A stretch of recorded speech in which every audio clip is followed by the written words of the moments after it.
Yes. So what did we all watch last night? Last night, I watched Nashville. Um, not the drama.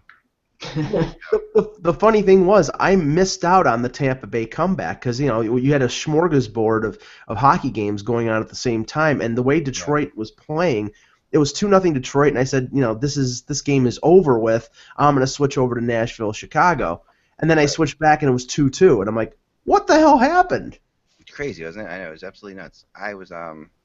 Yeah, I was in soccer tryout hell. So that went till 9. So I was basically, when I came into the club we have that we belong to for the soccer thing has a bar, and it's a nice bar and everything. That it's always a good idea to have a bar with youth soccer. I think that's really the best idea. Well, for tryouts, I think it's essential. You know. It is. The parents, especially for tryouts when it's like 30 degrees outside, like it was last night. It was so cold here. Yeah, an alcohol IV is probably necessary for that. Right. So the parents were definitely, they're all digging that, and that was cool. They were at the bar. So I get in there and I see they had the two games on at the time that were going on in the bar. So I literally turned it on at the perfect time to see the Tampa comeback. And but kind of shocked. I was kind of surprised. Well, let's get to it. Here we go. We'll start from here. Friday, April 24th. I will know that soon on my Apple Watch, which I'm wearing here, by the way. Just came today to try out. This is the only benefit, well, not the only benefit, but one of the big benefits of being a big-time internet blogger. So, yeah. I really wanted one of those just because I liked the Mighty Morphin Power Rangers so much as a kid, and they always had the watches. But I can't justify it for that reason. It's awesome. I know. Not- Loading you right sound- now, so it's not. You sound like me. You sound like me when the flip phone came out. Because I was a big Star Trek fan, and the flip phone looked like a communicator from Star Trek. So I wanted the flip phone so bad because it looked like a communicator. Now that's passe. So. Oh, yeah. Yeah. It's pretty cool. It reminds me of like like the thing about watches with me is that there's never the right place to put. Like I'm always between settings. I never feel like I'm ever satisfied with where my watch should be. That's why I don't wear watches anymore. Yeah, it's like this is too My light. phone is my watch. This is too tight. This is too loose. I went to the Apple Store thinking that this is a funny little story. So I went to the Apple Store thinking that I would maybe get one for my wife because this one I'm trying out and what have you. So I thought maybe I'll get one for my wife and because she loves this kind of stuff too. So you can't buy them at the store, but someone told me that you might be able to. But Apple's doing this thing where they're not actually selling it at the store. You have to go there. You can try it out and they'll order it for you online. And I said, well, why are you not? This is not like very Apple. Like, why are you doing this? And and the woman was like, well, we think the fine experience of, you have to come in and try it. You have to feel it. It's like buying a car. And I'm like, it's not like buying a car. It's not at all like buying a car. I said, it's like buying a watch. It's and she's like, no, Hence the name. Yeah. she's like, it's like buying a car. You wouldn't go into a car dealership and expect to walk out with the car you want with all the features you want.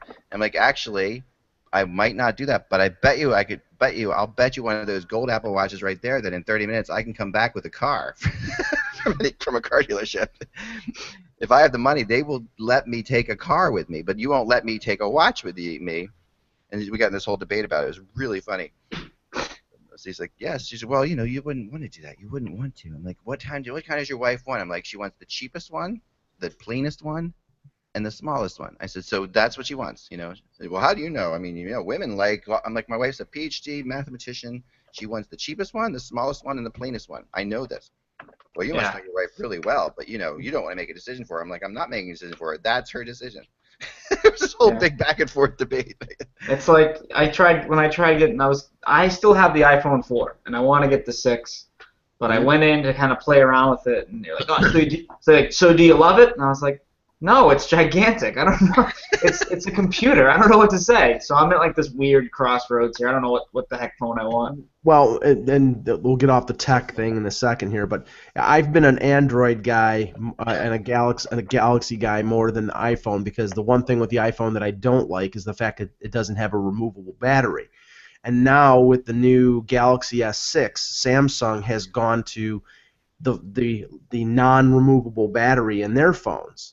So now I have to go out next time I get a phone to find a phone that has a removable battery because I lose the charge in my phone so quickly that I can't just have one battery. Otherwise, I'll be tethered for the rest of my life. Ugh. Yeah. Yeah. Well, that's why you get this, Mike. See what I have? This is an iPhone 6 Plus. Those It's too big, but look, I have this thing. I have this giant case this whole case that goes inside of it it doubles its battery life. So it's a big phone, okay. but with a. Well, there are those chargers now that basically it looks like they're like the size of a lighter, and you could plug it in and it'll charge the phone in like 10 or 15 minutes. Yeah. It's like a supercharger. I mean, I'd have to get one of those. It's just a pain. I mean, This is Yeah. this is kind of cool. It's just a case, so it works well. Okay, All let's right, talk here we hockey. go. Let's go hockey. April 20th. I think we've lost Kevin completely in this conversation. I can tell. Well, Yeah. when I hang with my friends, we rarely discuss phone purchases and watches. That's Technology is not. Yeah, that's not high. I'm just an old guy.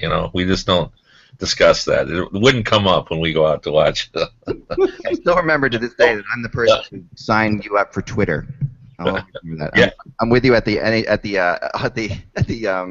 I do remember that. Yeah. pre-Olympic thing in Chicago before Vancouver. We're sitting there, and I'm like, "You got to get on this Twitter thing." He's like, "Yeah, I keep hearing I got to get on this Twitter thing." So I'm like, "How do you do it?" I'm like, "It's really not hard. I signed you up and made it. We took a picture of yours. We made it. We made the photo. I remember the whole thing." Yeah. Oh, I remember it perfectly. And the other thing I remember about that as well is the wireless wasn't working, and Eck had this like pole that he just placed in front of us, and suddenly we had That's right. And I powered like 20 people in the. Oh yeah, like the entire sports writing union. Right. Today's Today's internet and stories are sponsored by HockeyBuzz. Yeah, pretty much. All right, here we go. Remember us, yes. Yes, April 24th. Okay. Friday. Thanks. Hello, Hockey World. It's Friday, April 21st. You gotta be kidding me. 21st. Firth. Colin Firth. Colin Firth, right. Firth the 5th. I plead the Firth. All right, here we go. Hello, Hockey World. It's Friday, April 24th, 2015. I'm Michael Agello. I'm Ty Anderson. And I'm Kevin Allen of USA Today Sports. And I am Eklund, and you're watching the HockeyBuzzCast on HockeyBuzz.com. This is the podcast that comes to you once a day at 1 o'clock p.m. Eastern Time to talk about the goings-on in the hockey world. And if you join us right off the top, you never know what we're going to talk about. But today we're talking about technology. It's like a new Apple Watch. It's kind of exciting. Fish, watches, Yes, we talked about rock. Fish, watches. You never know. It's all up for debate. It's what happens when we get here. But I wanted to read you guys a quote today, and I wanted to see if you guys could tell me who stated this. I'm going to start with this because I think this is pretty interesting. Who quoted this? Whose quote is this? And I can't speak. Whose quote is this? And also, don't tell me this isn't one of the best hockey quotes you've heard in a very, very long time. Here we go. So, coming up right now. I got it here. Okay, ready? Here we go. Well, I think it's a matter of putting the things that happened in the past, just moving forward. It's not over till it's over. We've got to win 4, and that's the ultimate goal here. It's to get 4. For us, it's one game at a time. Just keep making it hard for them. If we keep making it hard for them, we give ourselves a chance to win. That's all you can ask for is a chance to win. You never know at the end of the day. If you just play your heart out and leave everything on the ice, you'll have a chance to win. What do you think? Well, my first guess is Carter Hutton. Not Carter Hutton. Peter Laviolette. Nope. But this is Craig Anderson from the Ottawa Senators. And I was gonna guess Dave Cameron. I was close. very close. And this is by far the most cliches I've ever heard slung together. Yeah. That's almost, he had to be trying to do this. And I think Craig Anderson's a pretty funny guy. He probably was trying to do this. But it was that's an impressive one for sure. So we're like us and at the podcast here. We like to do it one podcast at a time. We don't believe in looking ahead or looking back. We don't pay attention to what we did in the past, which is why we make mistakes over and over again. Do you put your pants on one leg at a time to do the podcast? I do, although I have proven to others that it can be done putting your legs on 2 legs at a time. It is possible to do. It's not pretty, but it can be done. Standing up is tough, but it's possible. If you bend down long and you have long enough arms, you can pull both legs on at the same time. okay. You just gotta get pucks in deep, you know. You gotta go in the corners. You gotta get pucks in deep. That's all that matters. Pucks in deep, right. You got to play the half boards. I love these terms that come up. You're like, that was like 2 years ago. The half boards. All of a sudden, people are just saying all the time the half boards. And I remember asking somebody. I was embarrassed for a while. I'm like, I finally asked somebody, what the hell are the half boards? Like I should know. Like, it's there. Half boards. Keep the third man high. Keep the third man high. Remember that, and that's what I always thought it when I went to parties in college too. Always keep. In the '70s, that was really important. Never take a hippie to a second location. There's that expression.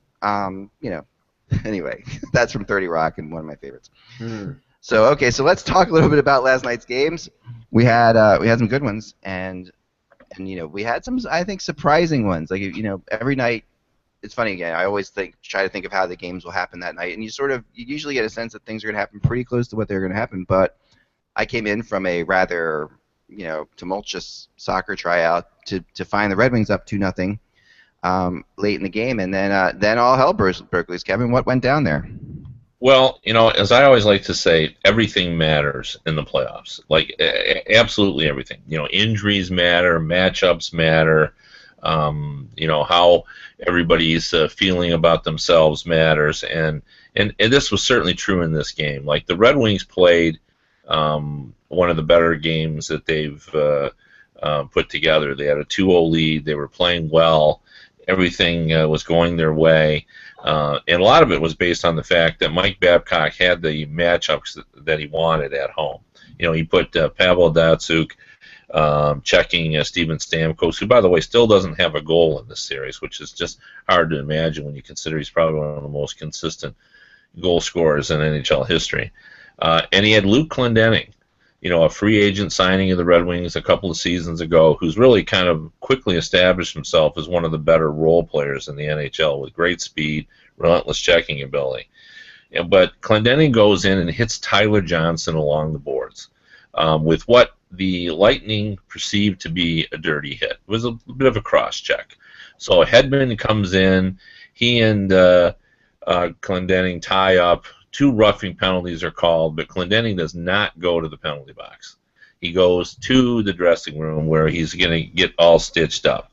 And over the next 7 minutes, Clendening is nowhere to be seen to check Tyler Johnson. So now the Tyler Johnson line scores 3 goals in 7 minutes, and this series is now, instead of being 3-1 in favor of the Red Wings, is a 2-2 series. And, if anybody would have said before the series, well, the key guy is going to be Luke Clendening, that it's going to turn, the series will turn on his absence from the lineup. Wow. There's no way you could have predicted that, and that's why the playoffs are just, so much fun. But, both coaches admitted in the post game press conference that it was a big event. John Cooper said he was doing a good job against Tyler Johnson. I've coached against him in the AHL. I know what he can do. Tyler Johnson said on a television interview, yeah, he was doing a good job against me, and when he wasn't there, it was a little bit different. But here's the really odd aspect of that, and it hasn't gotten a lot of attention. Do you know who was checking Tyler Johnson when all that happened? It was the same guy for all 3 goals. Oh, wow. Pavel Datsyuk. Pavel Datsyuk, who is a great defensive forward, was on the ice for all 3 of those goals. The 2 by Tyler Johnson and the 1 by Palat that Tyler Johnson had an assist on. So, it was really a fantastic finish to a game, and it was a fun game to watch. I think in the press box, if you were there, you had a sense that if the Lightning could get 1, they were going to get 3. Right. They had a pretty dynamic offense, and as everybody knows, so, but I thought, speaking of quotes, I thought Babcock kind of had a good quote after the game. He said he rarely talks to his team after a game. That's not the time, in his opinion, to talk to the players.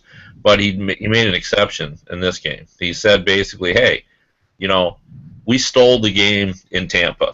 We got a win that we didn't deserve to get. They got a win they didn't deserve to get tonight. Mm-hmm. He says, so it's 2-2. That's where it should be. It's best of 3. Let's play. Yeah. I think it was his way of saying, you can't afford to be demoralized. This is where we should be based on how we've played, and it's an even series. And if you said before it started, would you take a best of 3 with the Tampa Bay Lightning? You probably would. So Definitely. But it's easy to say that, but that had to be demoralizing for the Red Wings. There's a huge difference.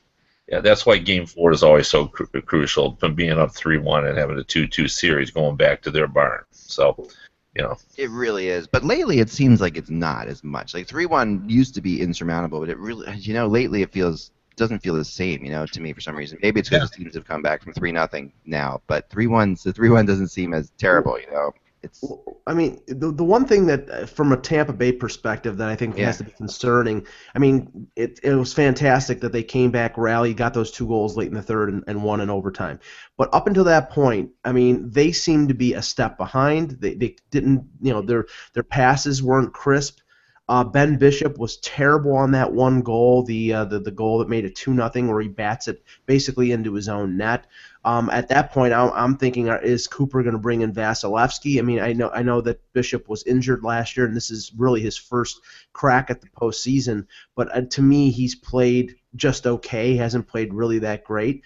And if you would have told me that this team would be 2-2 with Stamkos being such a non-factor, and I agree with what Kevin was saying, he's the most consistent player out there, but he looks like a fish out of water in this series. He has not made one single impact, and I mean, in the last 2 to 3 games of this series, if they're going to win, they need Stamkos to sort of break out of that, get away from Pavel Datsyuk if he's shutting him down, and be the impact player that he is, because if he isn't, they're not going to win this series.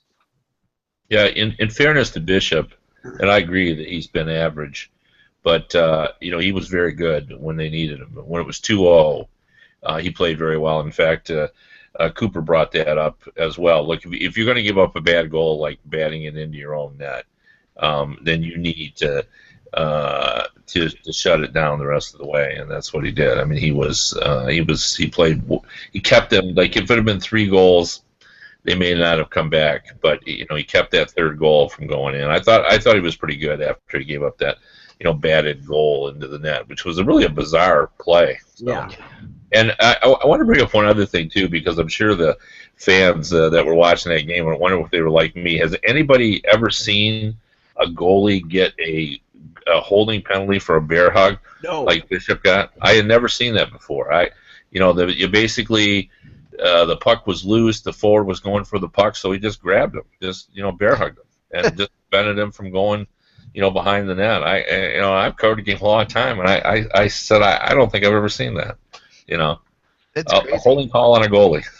I know. Usually, wouldn't that be called interference? Like usually, but Maybe, but I mean, this was it was such a blatant hold that he had to call it holding. I mean, because usually you trip the guy. Like, there was a phantom tripping call on Bishop with Tatar, and I think the Lightning had every right to beef about that one. But this one was just so obvious, and it was holding. He had to call it holding because there's nothing else to call it. I mean, he literally just bear hugged the guy, to prevent him from going. Yeah. I think it's funny we talk about this series and we talk about the importance of matchups and everything in between. I mean, who would have thought that a series between the Detroit Red Wings and the Tampa Bay Lightning with Steven Stamkos, Ryan Callahan, and all these these veteran talents that we talk about for years now is coming down to a matchup between Luke Glendening and Tyler Johnson, 2 undrafted players that have just worked their way to this level. And I think that's a great story, and just goes to speak about how deep the playoffs are and how much you need to work for you. And I think it's a great story there. I agree. I love it. I do. And now, the other game last night, the Islanders and Capitals, the other early game. Really great stat here that the Islanders last game 5 they won. Did you see this? This is crazy. The Islanders have lost 11 straight game 5s in the playoffs. They've lost 11 straight. In 1987, they won Game 5 against the Flyers on April 28th in the playoffs. But since then, in 88, 90, 93, 3 times in 93 did they lost Game 5s in the playoffs. 202, 203, 204, 207, 213, and then last night in 215, they lost Game 5 in the playoff series. Is this stat from Elias Sports Viewer? Yeah, No, it's not. I was just going to remind you of your Elias brand. Now, in this case, I didn't agree with your assessment of that. Stats about holding leads going into the third period are not very relevant because there is sort of a connection there. But in this case, I agree that this is not relevant because none of these teams are connected. None of these teams are connected. So it has no bearing on what's going to happen next. No, but there's a difference when something is just freaky. Like this is a freaky stat. It's not irrelevant. I mean, it's not freaky to say he's the third left wing under 22 to score the second goal in the first period. That is not. Yeah. The Islanders need a Game 5 exorcist because they haven't had a win since 1987. I mean, they've been playing essentially best of 6 series for a long time now. Like they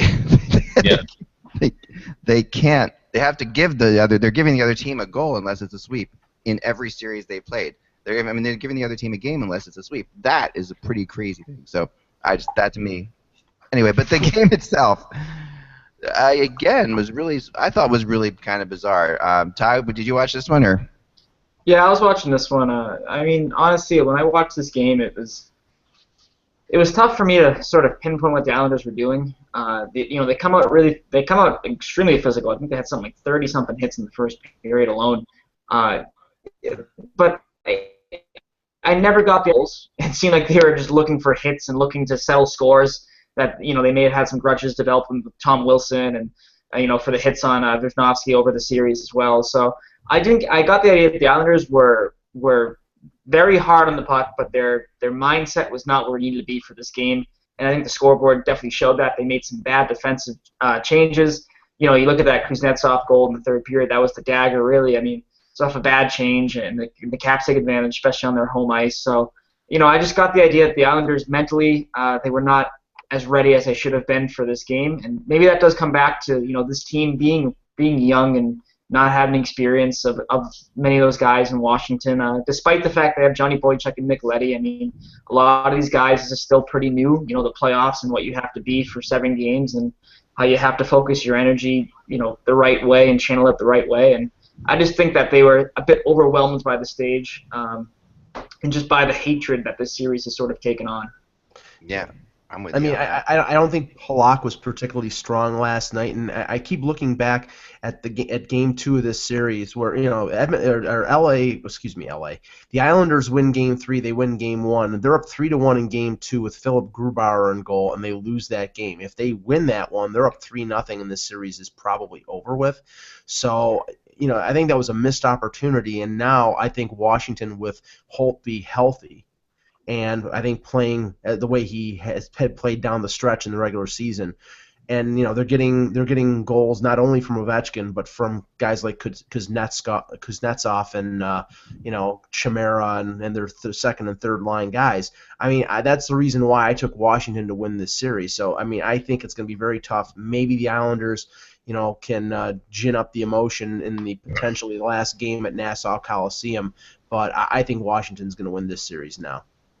Yeah, I didn't see the game obviously because I was covering a game live, but I was looking at some stats this morning for a piece I was doing about kind of the strange happenings in the playoffs this season, and what caught my eye was Josh Bailey's the Islanders' leading scorer. Mm-hmm. And if that's the case, then something's amiss. Yeah. And Bailey maybe is playing well, but John Tavares should be their leading scorer, and there are other players on that team. Josh Bailey was, I think, their 7th leading scorer in the regular season. So they need more. And the other thing is Holtby's save percentage is up near .950, and this is against a very skilled Islanders. Forward group. So, he's playing very, very well. And as I've said in the past, the big change for the Capitals this season is really not so much the emphasis on defense as much as it is getting comfortable playing in the 1-goal games. And that's just crucial for the playoffs. And, Trotz stressed that all season long. Like, you can't just get in a panic when it's a one-goal game, because that just begets more panic, and that's not how you're successful in the playoffs. And they seem to be a lot more comfortable and confident playing in the postseason than they were in any previous coach that I've seen for the Capitals since Brian Murray was there. I thought the Islanders were going to win this series, and they still could, but the way they're playing now, they're the team that looks like it's got a little panic in them, while the Capitals look to me like they're a pretty confident group right now. Well, I mean, we talk about the Islanders. We talk about how those teams aren't related to this team. This game did feel a lot like that Game 5 against the Penguins back in 2013, where it was a close game for a while, and then it just seemed as if the Islanders sort of blew their top, and then the Caps took advantage. They had, I think, 3 goals real quick there in the third period. Yeah. I forget the time exactly, but Pittsburgh did something similar to that in Game 5. In their barn back in 2013. I think it was that.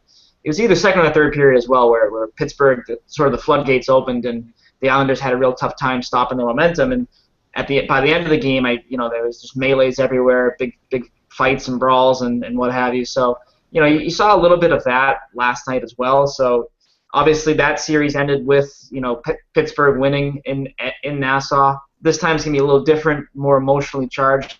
This being the last game at the old barn, but over in Uniondale. So it'll be interesting to see there. But I agree with you guys. I mean, Braden Holtby's just been unbelievable all season long. I think he's been sort of the quiet, drum that gets these Caps going there. And I just think that when he's playing like this, he's a really tough goaltender to beat. You can ask tons of teams out there that have seen this, including the Bruins, for sure. And he always had that potential. You always saw him once in a while. He would play a game like that, and you were like, well, because the Caps always had their goalie questions. But then you would watch. I tended to watch a lot of games where Holtby just looked really good. And I was talking to friends of mine on the Caps, and they were saying, well, yeah, he has bad games too. But this guy, he looks so good when he looks good that you got to just go with him. It felt like that. It felt like that was where he was. Well, I can tell you that those Caps teams of the David Poile, Brian Murray era had Holtby in goal instead of the host of guys that weren't successful they might have won a cup or two back then. I'd still to this day, Brian Murray laments, if only I had a goaltender. I think he's probably written that song in his head oh, yeah. a few times. Good old Bob Mason. Yeah, there you go. There you go. There was a whole host of guys. Well, for sure. Okay, so this is a little. Before we get to some the Predators game too, we have a little news going on here too.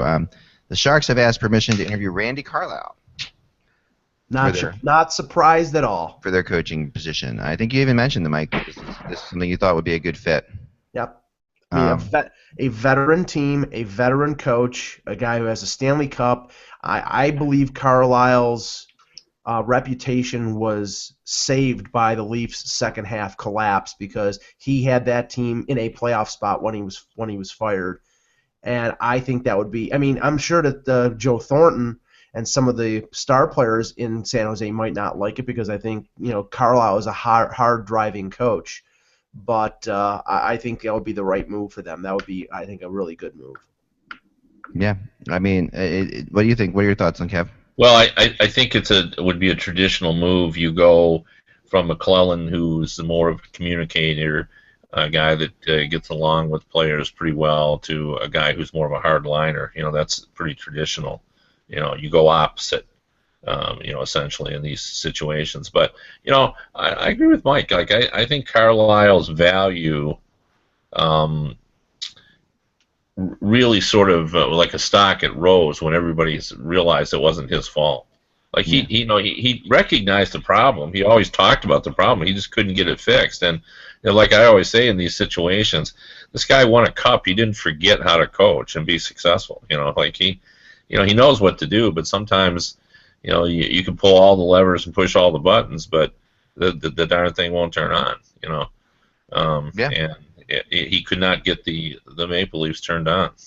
But this is definitely a team that this Sharks team is the kind of team that could. You're right. It's just a classic move. The kind of team that he could really do some good with. I think that this is like a place that Hitchcock could go. Play coaches like that can take the team to the next level. That's what they need, and I think this is the guy. Yeah, and I think he'd like to fit there because he really enjoyed the Anaheim situation. They don't have a large media following, and I think he enjoys the kind of smaller group reporting style as opposed to the massive horde that they have in Toronto. So I think that would be, from his perspective, I think he would enjoy that environment as well. And the thing is, I mean, going into the Toronto situation, the concern about Carlisle was that, crusty Carlisle, him handling the press.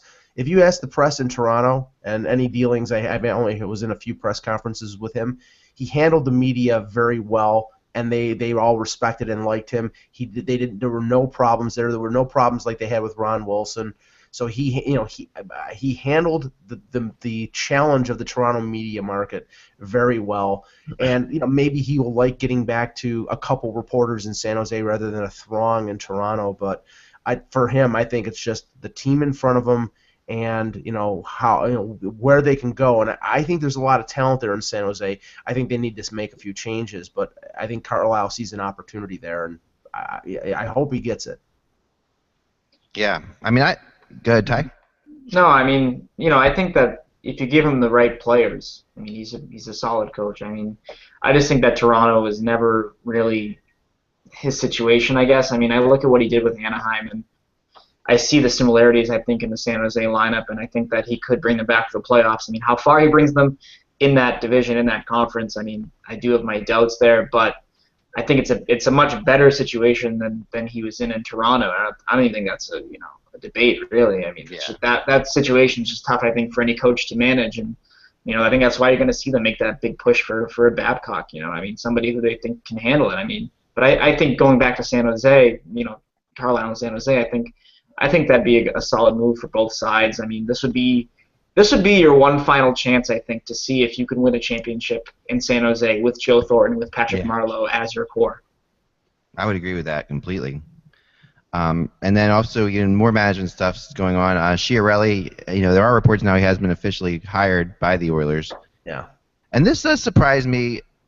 I really thought, that he would go back to Ottawa. It just felt like there was, especially with what's going on in Ottawa, doesn't he make sense as a GM in Ottawa? I don't know.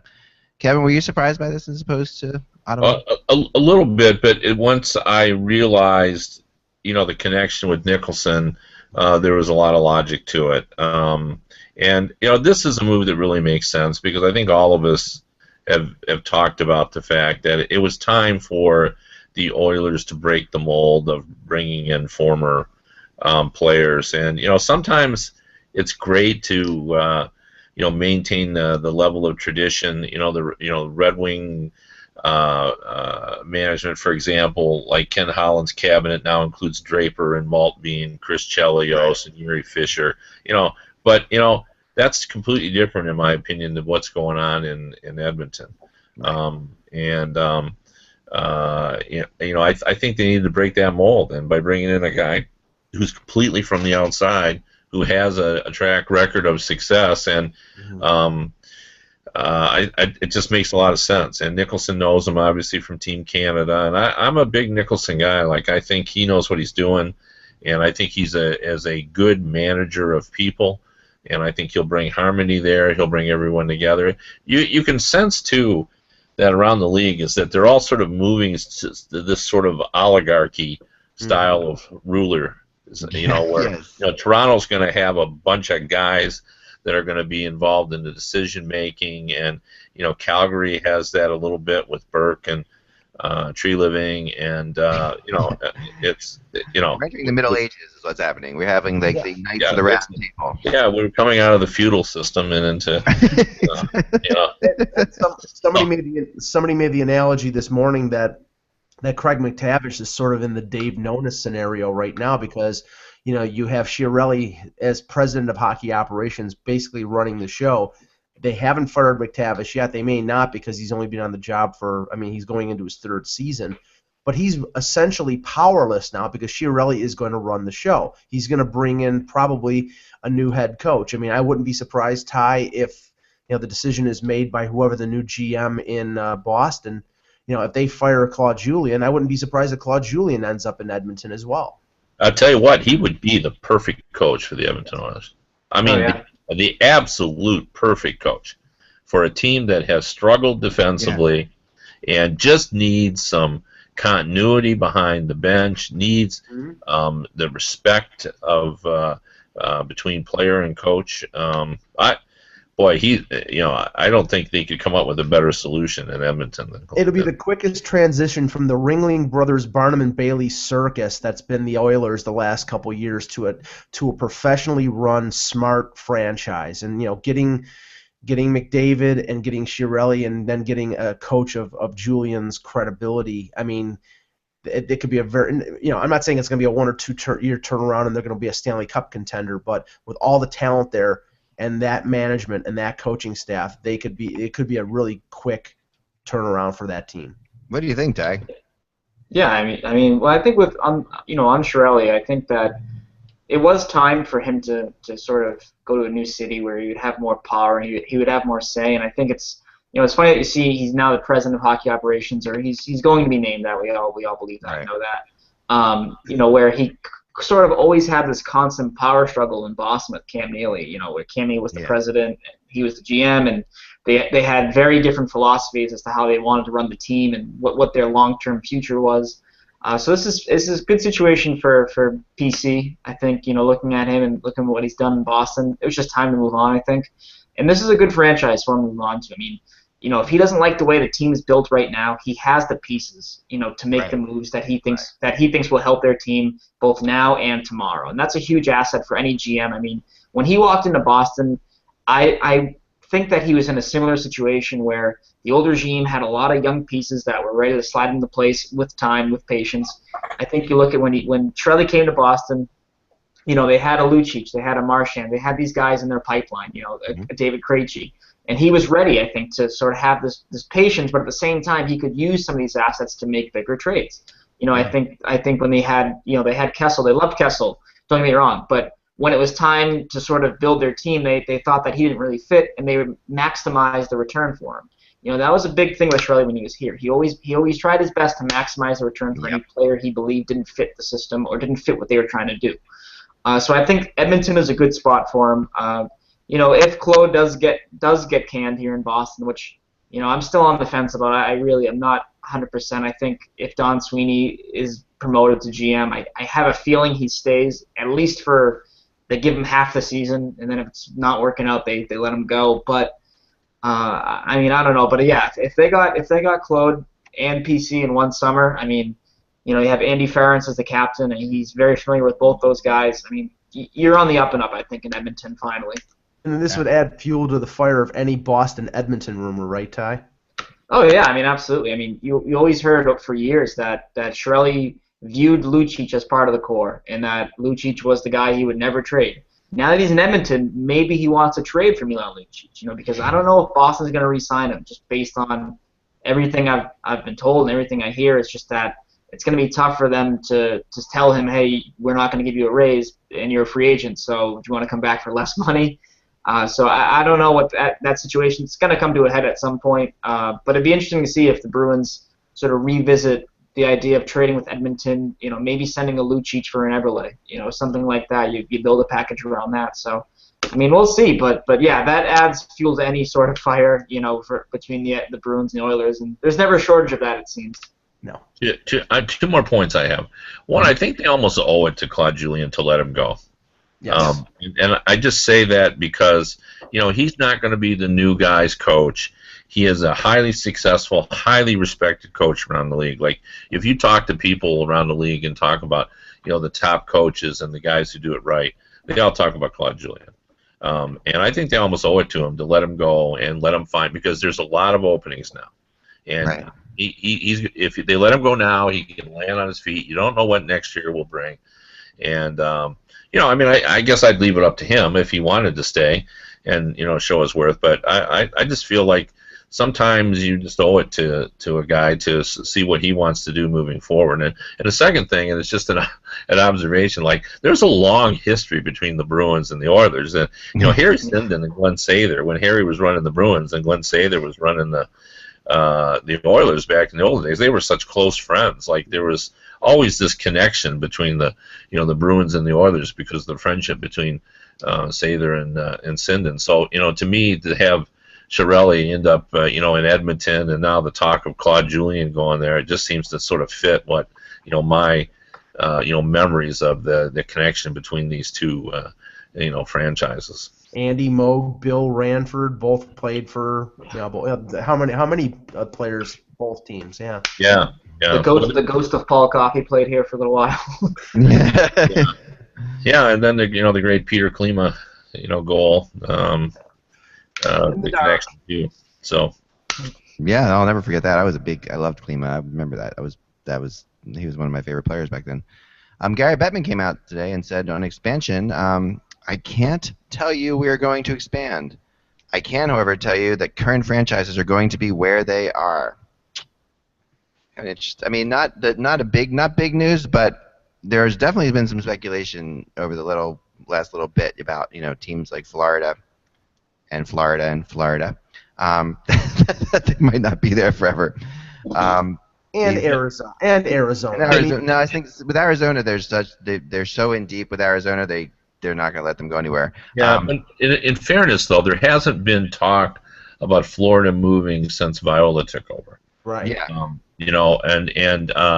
I actually did a piece about the Florida franchises, and what I was most struck by was how Gary Bettman felt about Viola and how Jeff Vinnick in Tampa Bay felt about Viola. This is a former West Pointer, so he's structured, he's organized, he's got a plan there, and there seems to be no indication now that Viola is contemplating, well, if this doesn't work in 2 years, he's just moving ahead as if it is going to work, and we're not going to move this franchise. So, for whatever that's worth.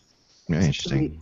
To me, this sounds like a he's saying right now I'm not going to expand, but in a couple years, you've got Vegas sitting in the wings, you've got Quebec with a building already built, and you're driving the price up for the expansion fee. I think that's what's at play here. I think it's a 32-team NHL makes the most sense, and Quebec and Vegas make the most sense. Maybe Seattle with that whole building situation there. It hasn't been resolved. They seem to want to have an NBA and an NHL team at the same time, and the landmine of a second team in Toronto. I just don't think that the NHL wants to deal with it. No, I could see that. Well, I'm gonna bet Mike and Nickel here that there's no way that Quebec City and Vegas would come in together as the 31 and 32 teams, simply because it just screws up the realignment. I will say the same thing about Quebec City that I said for years about Winnipeg. Quebec City is going to get an NHL franchise. Yeah. They are for sure going to get one. It's just a matter of when Bettman wants to go there. And he's very much like the what I was saying about Viola. Bettman is very, very structured. And if they brought in Quebec City right now, now we've got a real problem, because it's going to be hard to tell someone they got to go back to the the Western Conference, Detroit Red Wings, or Columbus, Blue Jackets. So they've got a real problem. They need to go to the West, and I know for a fact they're not going to Seattle unless they get a building, and there's no building. Right. So so they got an issue. Like where's the second team out there in the West? That's what Bettman talked about too. He said in Quebec City there are beams coming out of the ground. In Seattle there is not. That's how he touched on that. Yeah, no, it's he's told me that as well, that he said, I'm not prepared to go to Seattle on a temporary basis with an arena that does not work for us. The solution might be, as the price that you pay Quebec for coming into the NHL, you're going to have to go to the Western Conference, because Toronto played in the Western Conference in the 90s. Detroit played in the Western Conference. The thing is, you lose the benefit of playing against Montreal and all the teams in the East. Yeah, Yeah. Plus, you're missing the two sides of this. You're not only penalizing Quebec, but you're penalizing the teams in the West that have to go there. True. So I don't know what they're going to do. I think they're trying to work that out. I mean, maybe a complete restructuring of the three that we've all discussed before. Maybe Yeah, three conferences. alignment. I mean, Florida West. I mean, that's the other thing I would do if I was going to send two teams west. Send Florida West together, because although Florida has a good, both those Florida and Tampa, send both of them to the West, because they both have, I mean, I know it's out of the way, but it's like it's one thing to get a team from Western Canada to go spend some time in Miami and Tampa. That's not the worst thing in the world. They'll be okay with that. Winnipeg was okay going down there. It's not the greatest solution, but at least you have two teams that are sort of isolated, that the rivalries are there, but not that great with the Northeastern teams. Yeah. I think those are the two teams you could move together. You're finally starting. I think the biggest thing too is it's easy for people to say.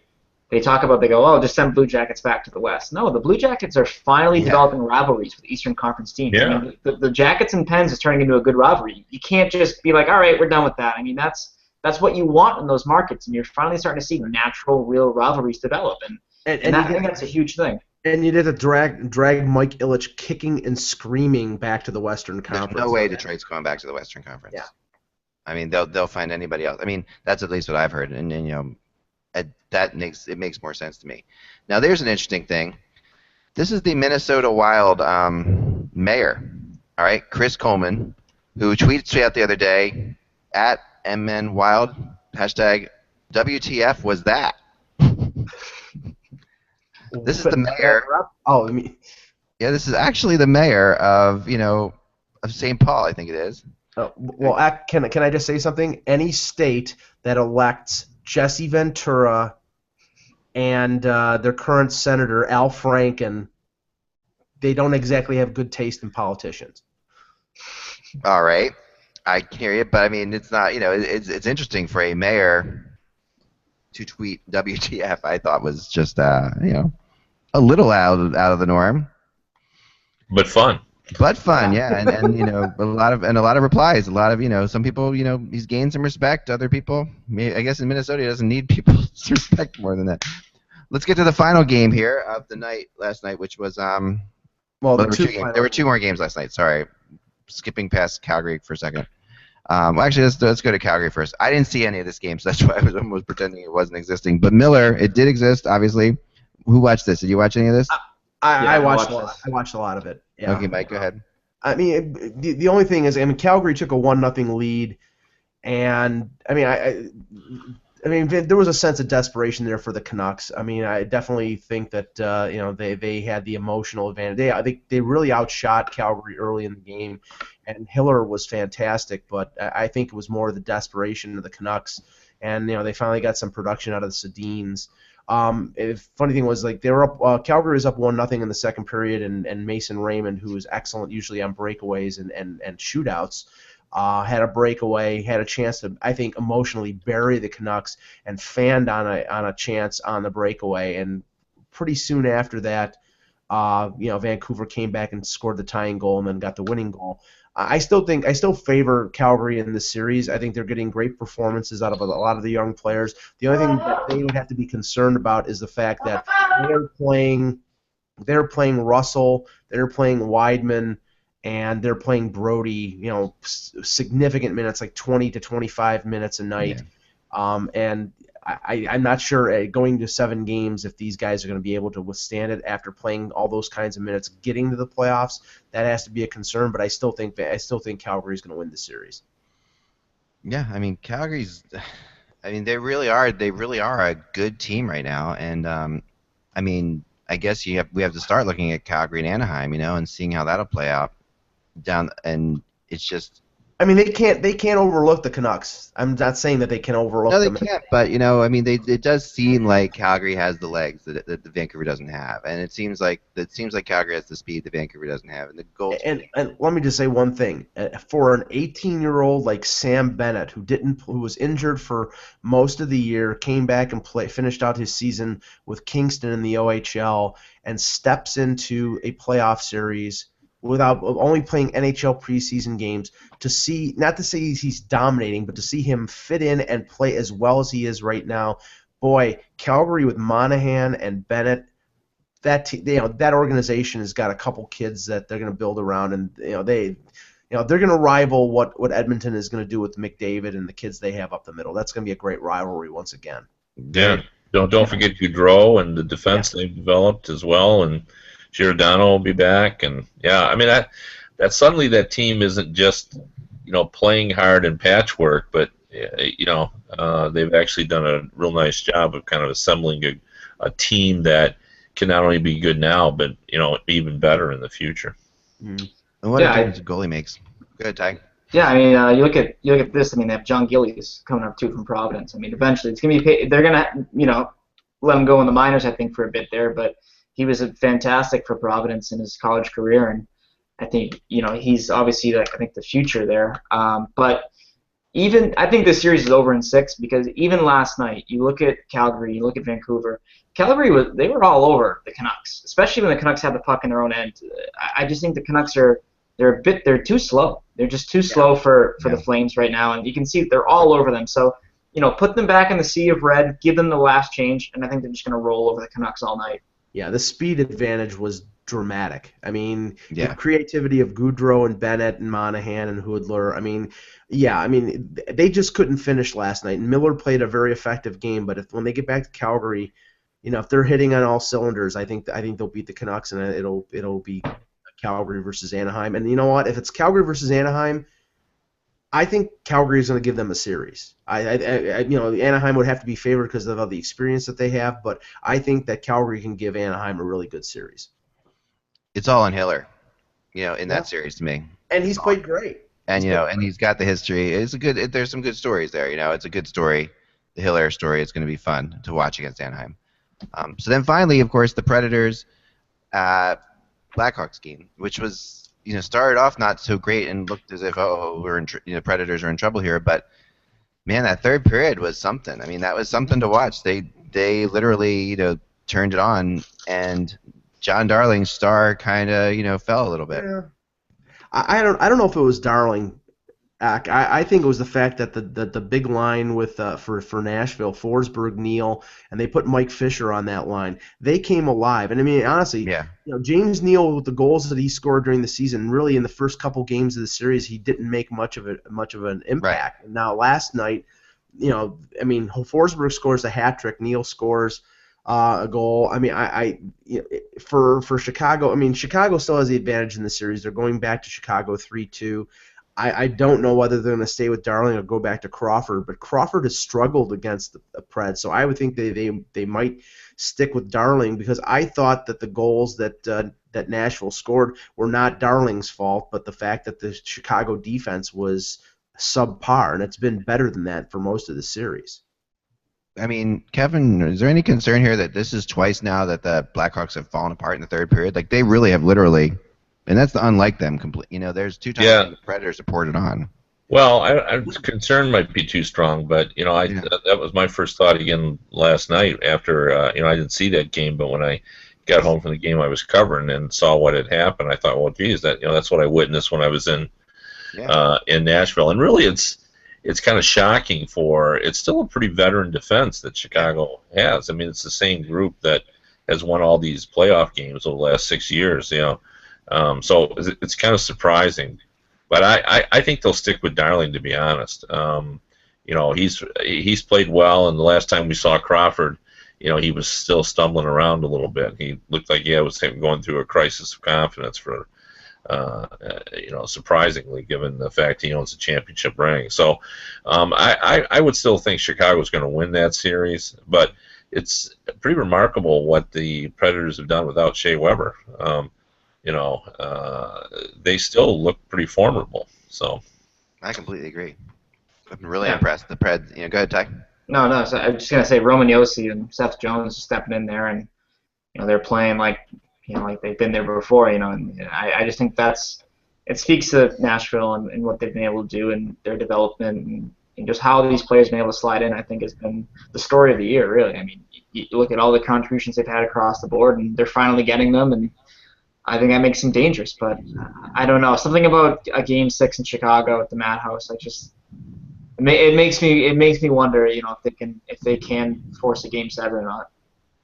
It's I should bring up too that it's been watching the Predators without Weber that prompted on the Cranky Yes.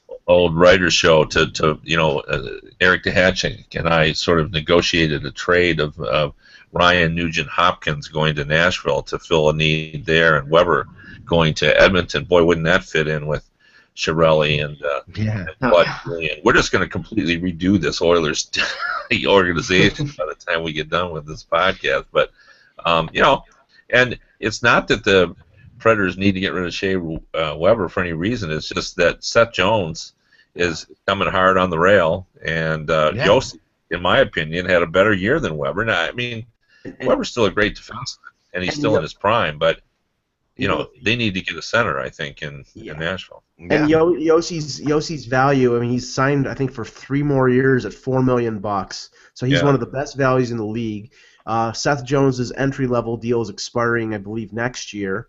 So they're going to probably have to sign. It's not going to be a bridge deal situation. They're going to want to get him locked up for probably 6 or 7 years to get the value like they did with Josi. It makes a bit of sense with Weber, getting closer to 30 years old. Not to say that he's going to be going downhill, but he's at his peak of his value right now. If they moved him now, and not only do they have, they have Ekholm and they have a couple other young, Ryan Ellis and a couple other young defensemen in the pipeline, that team could survive trading Shea Weber if they could get the impact forwards in that deal. The question is, I don't know whether Ryan Nugent-Hopkins is enough for Shea Weber. I think it would have to be more than Ryan Nugent-Hopkins for Shea Weber. And right on cue, the Predators have released a statement about Shea Weber. Okay. They say that he will miss the remainder of this series. But the Predators themselves are saying that the media reports that he has a torn ACL are inaccurate, and that he will be evaluated at the end of the series. There you go. Okay. Who's reporting that he had a torn ACL? I believe it was NBC Sportsnet. Yeah, they were talking about it on the air last night. Yeah. Yeah. And which was shot down immediately by a lot of people in Nashville, and the people with sources and everything between there. They said that was not true, and that it was a lower body injury. They were going to reevaluate. Those people with sources. Yeah. They know everything. Well, you just go on Twitter and just say source, untrue, source, that's not accurate. I'm like, who are all these sources? I can guess who the sources are in Nashville, and they're probably pretty good. It's not that there aren't that many. No, there aren't many people in Nashville who talk, but right. But not true is that so he's not. I mean, the ACL is not. It is a shame though. He's missing the rest of the series. I mean that is pretty terrible for them. It's a big blow. I mean there was the other scary moment last night was Patrick Kane took a shot right to the collarbone, and he was down for a little bit. I mean it was a hard hit. I mean so he came back and played, but he did seem to have a little bit of less oomph in his stride. I thought after that hit. I mean, that was a really big-time hit, and they were showing him on the bench. I love when they say, the guy who's sitting between the benches says, he looks apparently fine, and you're looking at him, he's like, yeah. He doesn't look fine to us, It's like we're watching him right now. He looks really in pain, I don't know what you're seeing to say he looks fine. If that's fine, I don't know. But yeah, he was definitely hurting. That's a scary bone too. I mean, that's a really important bone. That's why this whole return was so fascinating, to get back so quickly. This is not like an easy thing to do. And he took a hit. I mean, if it's at all weak, what he did last night was not going to help it. I mean, it's just something that your doctor would never tell you to do at this point in your recovery. Skate down the ice and get slammed into the boards by. He's one of the slipperiest players in the NHL. So I mean, if it's to avoid contact, I mean, he can do it. But not all the time though. I mean, he's been doing a good job so far. But this play, it kind of was similar to how he hurt it. He kind of lost balance a little bit and then got hit. He was out of balance. So yeah, it was pretty scary. But hopefully he's okay. Yeah, but this series, it really got more interesting. The last thing I want to talk about today is Ottawa-Montreal tonight. We got 3 games tonight, of course. We'll go through this really fast because we're almost out of time. We're pretty much out of time. I just think Ottawa's going to win tonight. I don't know what this is about this game. This is like I said before. Whenever a team comes back, Game 5 is in a series, and I don't think they're going to get all the way back. I think Montreal will eventually win this series in 6 or possibly even 7. But I just have a feeling that the Game 5 is always the regretful moment. You know, this is the game that you cannot lose, and if they do lose this one, think about what happens. I mean, there's some pressure on Montreal. If they lose this one, they go back to Ottawa with a chance. Well, I mean, it's not exactly surprising to say that Carey Price is the MVP for the Habs, but the problem is that Carey Price can't score goals. And that's the thing. They have scored very few goals in the last couple games. I mean, it's really limited. I mean, they get shut out in one game. They get 2 goals in the other game. I mean, Montreal is, all Ottawa has to do is get a break or two. And that's it. Ty? I mean, they've planted the seed of doubt. I mean, they've won a close game. A lot of people believe that if the Ottawa Senators were to win this series, it had to be that run-gun type of game where it's 5-4 and they break Price down. But they've won a 1-0 game now. I mean, and that creeps in your head, and I think that gives you, if you're the Senators, that gives you confidence because now you realize that you can duel with Price. Whether it's Craig Anderson or Andrew Hammond. I mean, it's obviously going to be Craig Anderson tonight, but I just think that when you plant that seed of doubt, it can do crazy things to you, and I think you saw that with the Flyers in 2010, and I think you saw it with the Kings. I mean, when you get great goaltending, you can win in a variety of ways. It makes you dangerous, and for a team that's just trying to put you away and not deal with you anymore, it creeps in your head, no doubt. Yeah, it's hard, but it's hard to put teams away. And Craig Anderson has always played well against Montreal. I believe he was the goalie that beat Montreal in the lockout season. So I mean, I'm not predicting Ottawa to come back and win the series, but I think they have the possibility of putting a real scare in the Canadiens if the Canadiens don't get a ton of power plays tonight.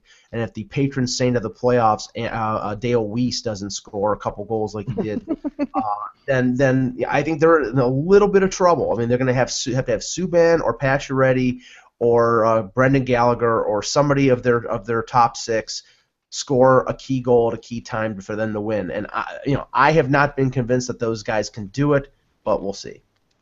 Yeah, it's funny how the hamburger's no longer on the menu. He's he definitely was yesterday's fish, or yesterday's meat. Yeah. We'll leave it there. Yesterday's meat. Yesterday's sturgeon. Remember, guys, without the buzz, it is just hockey. Enjoy the games tonight. Of course, Pittsburgh and the Rangers we'll talk about tomorrow. We'll talk about Minnesota and St. Louis tomorrow. We'll see if maybe the mayor of St. Louis types out, RMAFLL. You never know. Anything could be possible. We'll talk to you soon, guys. See you later.